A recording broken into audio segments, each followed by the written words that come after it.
जिंदा रहने के लिए आपको कुछ तो करना पड़ेगा ना, जो यहाँ नहीं हो सकता तो आपको जाना पड़ेगा। ये नहीं है कि मुझे मौका मिले तो मैं अभी भाग जाऊँगा, नहीं, मोहब्बत है पाकिस्तान से, दिल से मोहब्बत है, इसके लिए लड़ेंगे, यहाँ जिएंगे, यहाँ मरेंगे, हमारी ज़मीन है। पर प्रॉब्लम ये है कि यहाँ पे जिसकी हुकूमत है वो लोग ठीक नहीं है, वो जीने नहीं दे रहे ना, किसी को जीने नहीं दे रहे। अभी भिखारी आया था ना हमारे पीछे, तो हम दुनिया में ऐसे है भिखारी। पॉलिसी पहले से बनी होती है, जो लोग हैं वो बनाते हैं, और अब देख लो तो हुकूमत में वही लोग आते हैं जो सेम है। हमने कर्जे बहुत लिए हैं तो हम गुलाम उसी की वजह से हो गए।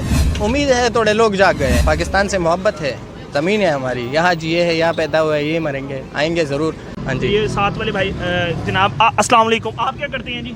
मैं पढ़ता हूँ, आप क्या पढ़ रहे हैं? अभी फर्स्ट ईयर शुरू। फर्स्ट ईयर में। हाँ। तो आप भी पाकिस्तान छोड़कर बाहर जाना चाहते हैं? नहीं हम भी आपकी तरह अभी नहीं जा सकते ना, ऑन कैमरा तो नहीं जाएंगे।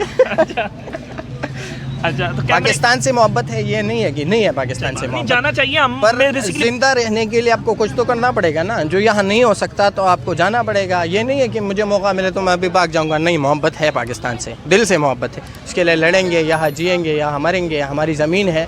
पर प्रॉब्लम ये है कि यहाँ पे जिसकी हुकूमत है वो लोग ठीक नहीं है, वो जीने नहीं दे रहे ना, किसी को जीने नहीं दे रहे। वरना पूछ लो, अभी भिखारी आया था ना हमारे पीछे, तो हम दुनिया में ऐसे है भिखारी। ठीक तो बोला आप ना? क्या समझते हैं कि सारी सूरत हाल का हल क्या है?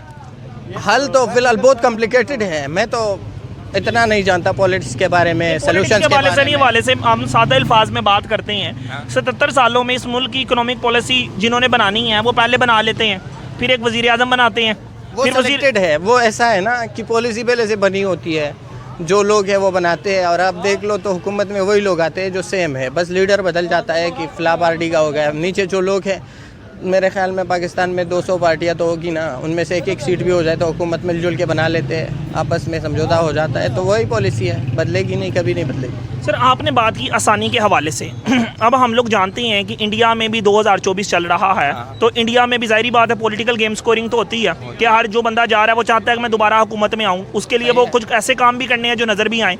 अब नरेंद्र मोदी ने 32,000 करोड़ रुपए की इन्वेस्टमेंट की है इंडियन कश्मीर में, जो हमारे वर्जन के मुताबिक इंडियन ऑक्यूपाइड कश्मीर है, और उनके मुताबिक टोटल कश्मीर उनका है। तो जी, तो अब मामला ऐसा है जो वहाँ पर 32,000 करोड़ रुपए की इन्वेस्टमेंट की जाएगी, सारा इंफ्रास्ट्रक्चर इस कैजुअल किया जाएगा। IMM में जैसे कि आपका मेडिकल साइंस की फील्ड है, जो मेरा ख्याल है, गालबन मेरा ध्यान नहीं इस time, Indian institute of medical science Ahmedabad का मेरा ख्याल है कैंपस बन रहा है कश्मीर में। अब जब इतनी ज़्यादा तमाम चीज़ें की जाएंगी कि कश्मीर के लोग पाकिस्तान में के साथ शामिल होना चाहेंगे, आप नहीं समझते कि अगर पाकिस्तान मज़ीद इसी डगर पर चलता रहा तो कश्मीर की तहरीक शायद कमज़ोर हो जाए? ये सही है, इसका असर पड़ सकता है, ज़रूर पड़ सकता है।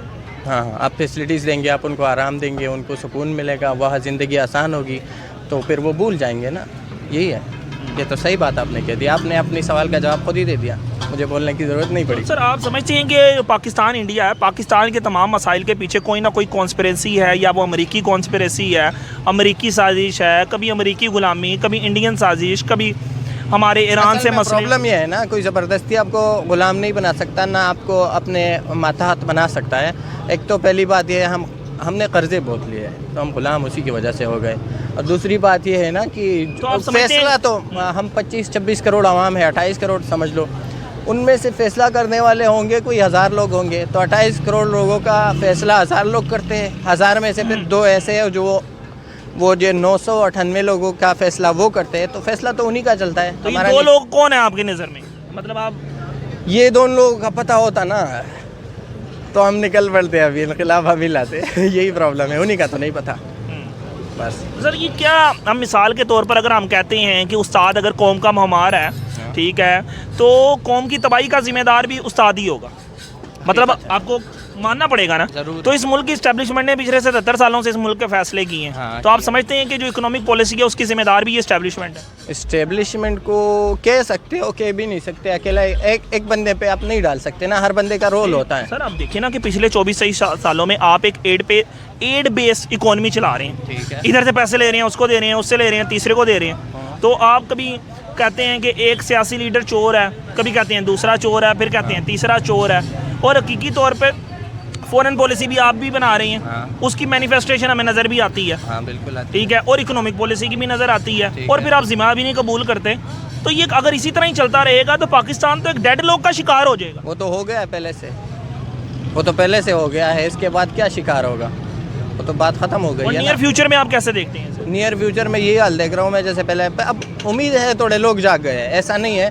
पहले मैं तो अभी उम्र कितनी है जो मैंने पूरा पाकिस्तान देखा हो या इतना एक्सपीरियंस किया हो, पर 2-3 साल पहले ऐसा होता था कि लोग इतना अपना हक नहीं मांगते थे, पूछते नहीं थे। आप जैसे लोग निकलते नहीं थे सड़कों पे, आप निकले हो अभी, तो अवेयरनेस आ गई है थोड़ी बहुत, इससे शायद कुछ फ़ायदा हो और होगा भी इंशाल्लाह, एक दिन तो आएगा। साहब, ये बता दें आप कैमरे के सामने कि आप जब पाकिस्तान से जाएंगे तो पाकिस्तान वापस आएंगे या नहीं आएंगे? मैंने आपको बोला ना, पाकिस्तान से मोहब्बत है, ज़मीन है हमारी, यहाँ जिए है, यहाँ पैदा हुए, ये मरेंगे, आएंगे ज़रूर।